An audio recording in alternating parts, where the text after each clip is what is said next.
আগামী ২৮শে মার্চ উত্তরকন্যা অভিযানের ডাক দিল সিপিআইএমের যুব সংগঠন ডিওয়াইএফআই। সেই অভিযানকে সফল করতে ইসলামপুর মিলনপল্লী হাই স্কুলে এক কর্মী সভার আয়োজন করা হয়। এই সভায় উপস্থিত ছিলেন ডিওয়াইএফআই এর রাজ্য নেতৃত্ব কলতান দাশগুপ্ত সহ ইসলামপুর ডিওয়াইএফআই এর কর্মী ও সমর্থকেরা। আজকের এই সভা থেকে কলতান দাশগুপ্ত বলেন, আগামী ২৮শে মার্চ স্থায়ী কাজের দাবিতে উত্তরকন্যা অভিযানের ডাক দেওয়া হয়েছে। লুট বন্ধের দাবিতে, ভাগাভাগি বন্ধের দাবিতে উত্তরকন্যা অভিযানের ডাক দেওয়া হয়েছে বলে তিনি জানান। তিনি আরও বলেন, তিনি রেলের প্রসঙ্গে বলেন, রেলে বিভিন্ন প্রকল্পের কাজ হচ্ছে, প্ল্যাটফর্ম টিকিটেরও দাম বাড়ানো হয়েছে, কিন্তু রেলের শূন্যপদ পূর্ণ হচ্ছে না সহ একাধিক বিভিন্ন বিষয় নিয়ে তিনি বলেন। বিধানসভা প্রসঙ্গে তিনি বলেন, বিধানসভা এখন আজে বাজে কথার আখড়া হয়ে দাঁড়িয়েছে। মার্চ ডিওয়াইএফআই পশ্চিমবঙ্গ রাজ্য কমিটির উদ্যোগে উত্তরকন্যা চলোর ডাক দেওয়া হয়েছে।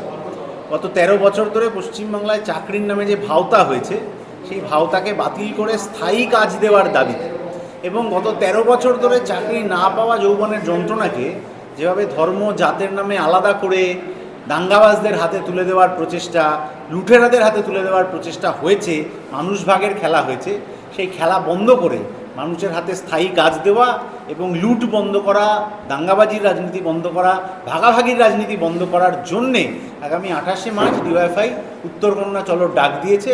আরও বহু মানুষকে, যারা গত কাল অবধিও ডিওয়াইএফআইয়ের সাথে ছিলেন না, সেই সমস্ত মানুষকে এই রুটি রুজির লড়াইতে, মাথার ওপর ছাদের লড়াইতে, হাতে একটা স্থায়ী কাজের লড়াইতে ঐক্যবদ্ধ করার জন্য আমরা উত্তরকন্যা চলোর ডাক দিয়েছি। বলছি যে পশ্চিমবঙ্গের বর্তমান যে পরিস্থিতি এবং পশ্চিমবঙ্গে সেই বিষয়ে কি বলবেন, এবং বিভিন্ন স্টেশনগুলিতে কাজ চলছে, সেই কাজের বা পরিস্থিতি বা কীরকম? যদি বিভিন্ন স্টেশনে কাজ চলছে আর সেই স্টেশনগুলোতে প্ল্যাটফর্ম টিকিটের দাম বেড়ে গিয়েছে। স্টেশনে কাজ চলছে অথচ রেলে লক্ষ লক্ষ শূন্যপদ রয়েছে, কিন্তু সেগুলোর নিয়োগ হচ্ছে না। ফলে টাকা পয়সা কোথায় খরচ করা উচিত আর কোথায় খরচ করা উচিত নয়, এটা কেন্দ্রীয় সরকারকে আবার নতুন করে শিখতে হবে বলে মনে হচ্ছে। কারণ রেলে শূন্যপদ, ব্যাংকে শূন্যপদ, বিমায় শূন্যপদ, ইস্পাত শিল্পে শূন্যপদ, এত শূন্যপদ থাকলেও সরকার শূন্যপদ পূরণ না করে শুধুমাত্র বেচুবাবুর মতো করে একটার পর একটা সংস্থা বিক্রি করে দিচ্ছে বেসরকারি মালিকদের হাতে। যে সংস্থায় সরকারি থাকলে আমাদের আগের প্রজন্ম, তার আগের প্রজন্মের দেওয়া ট্যাক্সের টাকায় যে সরকারি সংস্থা তৈরি হয়েছিল, সেখানে আমাদের বাড়ির ছেলেমেয়েদের কাজ পাওয়ার কথা ছিল, যেটা সরকারি চাকরি, তার নিরাপত্তা, সামাজিক নিরাপত্তা দিয়ে কাজ পাওয়ার কথা ছিল, যেটা আম্বানি আদানিদের হাতে চলে গেলে হচ্ছে না। ফলে এই সরকার আম্বানি আদানির কাছে নিজেদের বিক্রি করে দেওয়ার চেষ্টা করছে, দেশটাকে তো বেঁচে দিচ্ছে, নিজেদেরকেও বিক্রি দেওয়ার চেষ্টা করছে, যার বিরুদ্ধে দেশের যুব সমাজ কিন্তু তারা লড়ে যাচ্ছে। বিভিন্ন ক্ষেত্রে এই চাকরি না পাওয়ার লড়াইতে দেশের যুব সমাজ যেভাবে বিক্ষুব্ধ হয়ে উঠেছে, এই লড়াইটা সামনের দিনে আরও বাড়বে যদি না রেল, ব্যাংক, বিমা, কয়লা খনি, প্রতিরক্ষা ইত্যাদি ক্ষেত্রে যে শূন্যপদ রয়েছে, সেগুলো যদি স্থায়ীভাবে পূরণ করা না হয়, তাহলে এই যৌবনের আঘাত এই সরকারের প্রতি সেটা আরও বাড়বে। পশ্চিমবঙ্গে ২০২৬ সালে নির্বাচন, সেই নির্বাচনে বামফ্রন্ট বা সিপিআইএম গতভাবে কি মনে হয় কতটা আপনারা কামব্যাক করতে পারবেন, যেহেতু বিধানসভায় শূন্য এর আগে, সেইখানে কি মনে হয় আপনার? গোটা বিধানসভাটাই তো আজে বাজে কথার আখড়া হয়ে গিয়েছে। একটা বাজেট অধিবেশন হচ্ছে, যে বাজেট অধিবেশনে সরকার বলবেন যে আমরা কত কত টাকার লগ্নি এনেছি, কোথায় কত কাজ দিয়েছি, কোথায় কত জিনিসের দাম কমিয়েছি, আর বিরোধী দল আসলে সরকারকে আয়না ধরবে যে কোথায় কত শূন্যপদ রয়েছে, কোথায় স্থায়ী নিয়োগ হয়নি ইত্যাদি নিয়ে। সেইটা না করে শাসক এবং বিরোধী, কার কোনটা ধর্ম, কার কোনটা জাত, কে কোন ধর্মের ভোট পেয়েছেন, এই সব তরজায় আমাদের মাতিয়ে রাখার চেষ্টা করছেন। কারণ ওই ধর্মজাতের লড়াইয়ের কথা বলতে গেলে তাহলে শাসক আর বিরোধী, তৃণমূল এবং বিজেপির কিছুটা লাভ হতে পারে বলে আরএসএস হিসেব করেছে।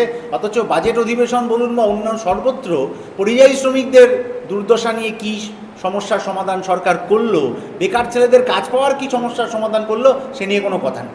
এই যে কিছুদিন আগে একটা শিল্প সম্মেলন হলো, তাতে কত টাকার লোক নিয়ে এলো, কটা লোকের চাকরি হলো, সেটা নিয়েও কোনো কথা নেই। ফলে এই যে সেটিংয়ের রাজনীতি, যেটা আমরা আরজি করার সময় দেখেছি, নির্যাতিতার বাবা মা কেন্দ্রীয় স্বরাষ্ট্রমন্ত্রীকে চিঠি লিখলেন, দুদিন পরে কেন্দ্রীয় স্বরাষ্ট্রমন্ত্রী পশ্চিমবঙ্গে এলেন, কলকাতায় এলেন, কিন্তু তার সাথে দেখা করলেন। আরএসএসের প্রধান, যে আরএসএস বিজেপি তৃণমূলকে চালায়, তিনি বললেন রাজ্য সরকার যা করবে আমরা নির্যাতিতার সেই ঘটনায়, আরজি করের ঘটনায় রাজ্য সরকারের পাশে রয়েছে। আর শুভেন্দু অধিকারী যে 23শে ডিসেম্বরে 3টে তারিখ ঘোষণা করেছিলেন যে কোন কোন চোর নেতারা গ্রেপ্তার হবেন, সেই তর্ক বাদ দিয়ে এখন উনি অন্য কথা বলতে আরম্ভ করছেন।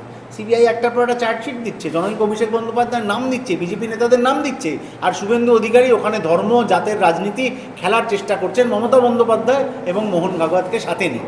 তাহলে এই সেটিংয়ের রাজনীতি মানুষ ধরে ফেলছেন এবং মানুষ যথাসময়ে তার বিরুদ্ধে জবাব দেবে। পশ্চিমবঙ্গে বামেদের আসন সংখ্যা বা সেই বিষয়ে কি এবং আগামী বিধানসভায় বা কি নিয়ে লড়তে যাবেন আপনারা? রুটি রুজির দাবি নিয়েই বামপন্থীরা লড়ছে।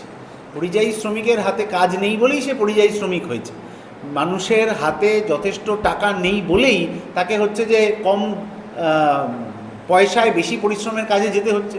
গতকাল চন্দ্রকোনায় আপনারা দেখেছেন যে আলু চাষিরা আলু রাস্তায় ফেলে ছড়িয়ে দিচ্ছেন, কারণ কীটনাশকের এত দাম বেড়ে গিয়েছে এবং সরকার ন্যায্য দামে ফসল কিনছে না, ফলে আলু চাষি বিপদে পড়ছেন। ফলে এই রুটি রুজির লড়াইটাকেই পাখির চোখ করে বামপন্থীরা এগোবে। ধর্ম, জাত ইত্যাদি এগুলো যার যার ব্যক্তিগত ব্যাপার। এগুলো নিয়ে যারা বাজার গরম করতে আসছে তারা আসলে গরিব মানুষের পেটে লাথি মারার রাজনীতি করছে। সামনে নির্বাচন, ডিওয়াইএফআই বা যুব সমাজ বামফ্রন্টের টিকিটে কতখানি যুব সমাজকে দেখা যাবে? ডিওয়াইএফআই ভোটে লড়ে না, তার কোনো টিকিটের ব্যাপারও নেই। তারা সদস্য সংগ্রহ করে, তারা গরিব মানুষের, মেহনতি মানুষের, অল্প বয়স্ক, যৌবন যাদের, যুবক যুবতীদের, তাদের অধিকারের কথা বলবে। যারা তাদের অধিকারের কথা বলবে ডিওয়াইএফআই তাদের পক্ষে দাঁড়াবে।